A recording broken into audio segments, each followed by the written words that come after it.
What up, peeps? Tony Baker here, back with another movie review. This time I'm reviewing Rambo, The Last Blood. Not the first blood. This the last blood right here, man. Man, I'll tell you something about Rambo, man. Rambo has been in my life for quite some time, man. I'm born in 77. Rambo was cracking. I remember when I first saw First Blood. I remember watching that movie and being so pissed off that they would not leave this man alone. Like, these small town cops treated him so badly. I hated how he was treated. I felt sorry for him, but it was a good movie. And then, so when he blew his top, I get why. You know, he was just looking for his friend. They didn't want him in the town. It was a mess, but it was a good movie. And then Rambo came out. We saw that in theaters. It was like, he was an action icon. It was like Rambo. When you say Rambo, you already know somebody's meaning business, gunplay, shirt off, bandana. It's a whole thing. And then Rambo 3 came out, didn't do as well as Rambo 2, but you know, still made money at the box office. Then Sylvester Stallone, you know, went on to different things, chilled, faded for a little bit, came back, made some bad decisions, made some good ones. One of the highest paid actors ever, you know what I'm saying? And then he came back with John Rambo, and it was good. Logan dialed it back a little bit, but the violence was extra. I remember he shot somebody to pieces in one scene. Like, he got on one of those guns that's on the back of the Jeep, and he shot somebody to literal pieces. I was like, he got shot to pieces. Like, the dude's body just exploded. It was crazy. It was a good time. And now we back with The Last Blood. Now, when you say The Last Blood, it better be The Last Blood. You know what I'm saying? A lot of movies be like, the final countdown, the final chapter, this is it. It's like when rappers always say, I'm retiring, and then they come back with another album. This story is about John Rambo. He's living on the farm, I guess in Arizona, and he's taking care of his niece, you know, and her grandmother's there. So, you know, he's pretty much raising his niece. So she wants to go to Mexico to, you know, talk to her real dad, find out why she left him, all of this. They like, nah, man, you know what I'm saying? Don't go to Mexico, ain't nothing there for you. This dude's a cold-hearted dude. He wants nothing to do with you, don't go. And she's like, but why? And then, you know, just trust me on this one. And then the grandmother even digs into her even more, like, do not go. This dude ain't worth a damn. Don't go. She goes anyway and gets into trouble out there. Rambo has to go save her, you know, and these dudes, you know, they go to Mexico. These dudes ain't nothing to play with. So they get pissed off and they come for Rambo at the crib. So basically, Rambo, The Last Blood is basically the Home Alone version of Rambo.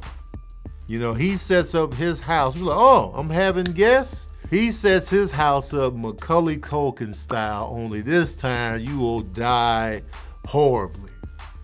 That's the difference. Like, this is Kevin McAllister as John Rambo, man. These dudes were getting told, and we all know in the Home Alone, Joe Pesci and Daniel Stern probably should have died in the first one. Definitely the second one.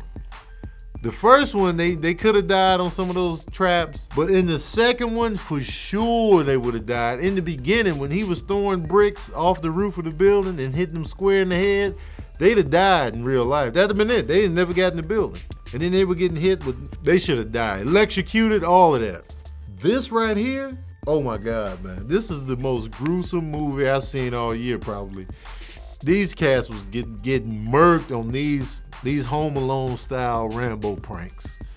You know what I'm saying? These traps were just like, oh my God. Now, some of the things leading up to the Home Alone part of the movie were kind of like, it was too much drama. They made everything too dramatic with it. And there was a couple of shots between, like, you know, Rambo talking to this lady and like her. It was like a side profile shot. It was uncomfortable to look at. But other than that, you know, they let you build it up to where the stakes were high. Like, we cared about his niece. They wanted us to care about the niece.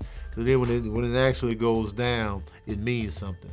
And it goes down. If you can't handle gruesome, and I mean like collarbone rip out, man, be ready. If you the squeamish type on physical violence, this is not the movie for you. If you can handle it, It's entertaining, man. It was entertaining. One of the takeaways, man. Never go to John Rambo's house unannounced. Just don't even pull up. Man. Let him know you're coming first. You know what I'm saying? Call him, text him. Yo, we pulling up. You good?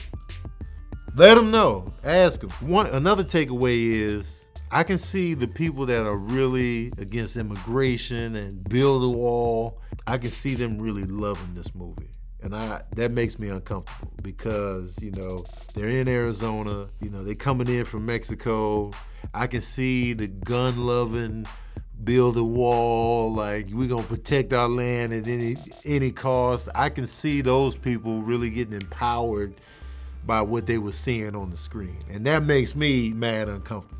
So, you know, that was a major takeaway that I took away from the movie. I was like, I could see them loving it. And the audience we saw it with, it was like opening Thursday night, they were clapping, having a great time. That could have been because of the way the violence played out. And Home Alone traps are always a good time. That's why Home Alone and Home Alone 2 was smashes, because it's like, yo, it's fun protecting your house with intricate traps.